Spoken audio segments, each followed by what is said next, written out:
Hello, and welcome back to my workshop. Today I have something very interesting to put together. A coworker of mine very generously gave me this old, lifelike operating antique logging mill. And he told me he bought it new and it has never been out of the package. And judging by the condition of the styrofoam and all the parts inside, I think that might be true. The instructions are date coded 1978. Everything is an absolute pristine factory new condition.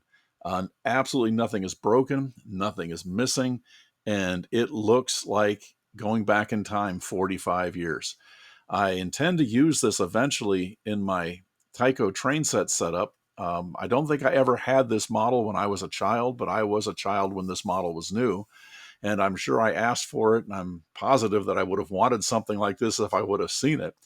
So we are going to put it together and we are going to try it out. And I'm going to relive a little bit of my youth with my grandson today in my workshop. So I thought there'd be a lot more to assemble than this. There's really only a couple parts to this kit. The sawmill comes all assembled on its base. There's a little mill pond on the bottom.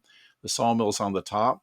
And then there's this tower. And you load the logs up on the tower, and then they slide down a wooden chute into the building.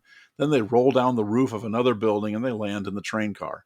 And the train car can be dumped into that little mill pond over there. The instructions are very simple. The kit's very simple, but the instructions don't give you the instructions for the hardest part of the kit. I thought the chute and the tower would be away from the building, but they actually snap into the base. And that is the only tricky part of the whole assembly, is that when you snap this tower into the base, there's a piece of linkage that activates the logs being dropped that has to go into place. And once you get that piece of linkage in place, you just set the slide in place and you load it up with the logs, and then it's ready to play with. Push that lever, push it to the side.